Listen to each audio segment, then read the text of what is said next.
La mitad de la población mundial, 4.000 millones de personas, viven en ciudades. Ciudades con temperaturas cada vez más altas, donde se sufren especialmente los efectos del cambio climático. Inundaciones, sequías, contaminación y sobre todo calor. Las ciudades, pues, por sus características morfológicas, por sus materiales, tienen el efecto isla de calor urbana, que lo que hace es que se incremente la temperatura 3, 4, 5 grados en comparación con el entorno periurbano, el entorno rural.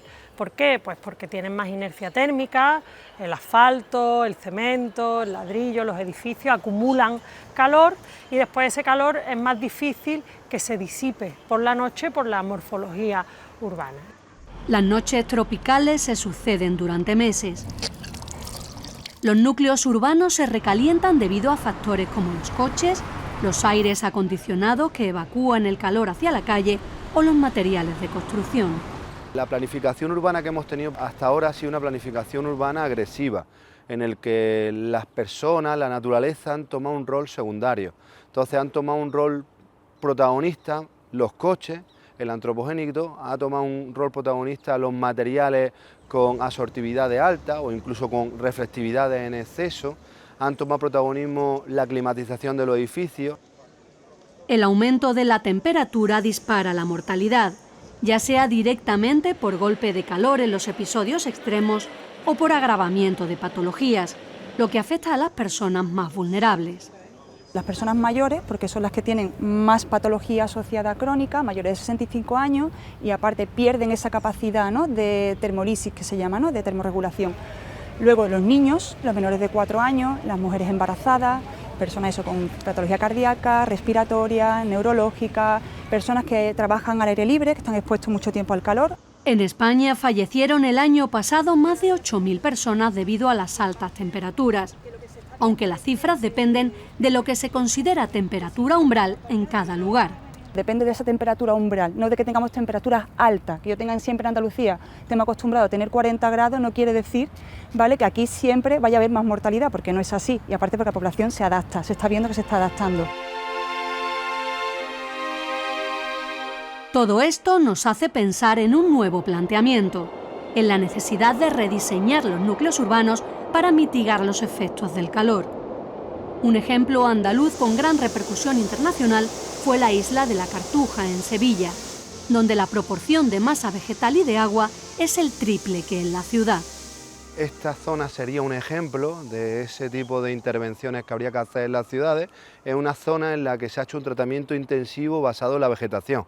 Entonces fíjense que tenemos los árboles como una solución de cobertura natural, tenemos pavimentos verdes, que sería una solución de superficie fría horizontal. Tenemos también las pérgolas como un elemento que mezcla lo natural con lo artificial, buscando de la misma forma otro tipo de vegetación, pero también en capa superior, y adicional a ello, como elemento singular, aparecen las estructuras vegetales en vertical.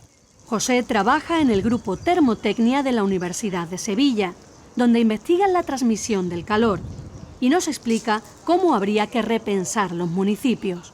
Rediseñar las ciudades con objeto de reducir el impacto negativo de la isla de calor implica hacer un tratamiento extensivo en la ciudad, implica añadir elementos basados en la naturaleza, como pasa en el entorno rural, eliminar la parte antropogénica, pero sobre todo, además de eso, dotar a la ciudad de más componente vegetal y más componente de agua. Pero al hacerlo, habría que tener también en cuenta otro tipo de factores. Las zonas peor acondicionadas suelen ser también las más vulnerables socialmente, como sucede con este barrio sevillano. Este barrio es un ejemplo de esa zona de Andalucía donde confluyen una serie de situaciones que la hacen especialmente vulnerable al calor. Son barrios antiguos, con una edificación antigua, con renta baja, población mayor, y en las que además las condiciones del entorno no ayudan a paliar el calor. Pues vemos edificios mal aislados, zonas, espacios públicos llenos de coches en lugar de vegetación, asfalto, materiales pétreos que acumulan mucho el calor. Es decir, como nos explica Ángela Lara, que investiga los sistemas territoriales en la Facultad de Geografía, también hay desigualdad en cómo nos afecta el calor. Los estudios que se han hecho demuestran que la mortalidad al calor está directamente relacionada con una serie de factores socioeconómicos. El principal es el factor renta, después también el factor edad, población mayor, factor género, mujeres mayores que viven solas, las condiciones de la edificación y las condiciones del espacio urbano, la existencia de espacios verdes en el entorno de las ciudades. Aquí, en un barrio de clase trabajadora, no hay ni una sombra frente al centro de educación infantil. Por ejemplo, aquí estamos en la puerta de un colegio donde habitualmente población especialmente vulnerable, como pueden ser los niños, a veces los abuelos que vienen a recogerlos, pues tienen que pasar mucho rato al sol y absolutamente desprovistos de cualquier tipo de protección. Por eso, en la planificación urbana hay que tener en cuenta el factor social. Es muy importante hacer buenos diagnósticos de la población y las áreas donde hace falta hacer esas intervenciones, porque son intervenciones muchas veces con un coste alto, especialmente, por ejemplo, problemas de acceso a las ayudas a la rehabilitación energética de edificios. Está demostrado que la rehabilitación energética no está llegando a aquellos edificios que tienen peores condiciones de confort. También en los últimos tiempos surge el concepto de refugio climático. Pero los expertos advierten que no son simplemente espacios con aire acondicionado. Deben ser accesibles, gratuitos y diseñados contra el calor. Un refugio climático es esos espacios que se repiten en la ciudad, como un patio de un colegio, como una plaza, como una zona de juego de un parque, en el cual se hace un tratamiento intensivo basado en la naturaleza con objeto de reducir totalmente el estrés térmico en esa zona. Ahora bien, no toda la población accede a estos refugios. Desde luego que haya ciudades como Sevilla, donde las bibliotecas en agosto estén cerradas por la tarde, no tiene sentido.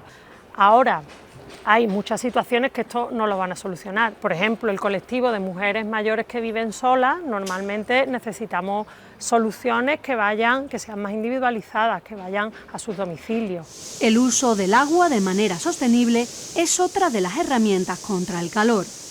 Para ello podrían usarse diferentes recursos. Ya que hacemos grandes infraestructuras, por ejemplo, de tanques de tormenta o nuevas canalizaciones para evitar esas escorrentías en inundaciones que siempre son totalmente dañinas, que trabajemos también con el concepto de que ese agua la podamos almacenar en el entorno urbano y utilizarla para la época de sequía, para el riego, para esa vegetación que vamos a suplementar en la ciudad o complementar en la ciudad, y luego adicional que esa agua sea el vehículo conductor de lo que sería el tratamiento de ese espacio público.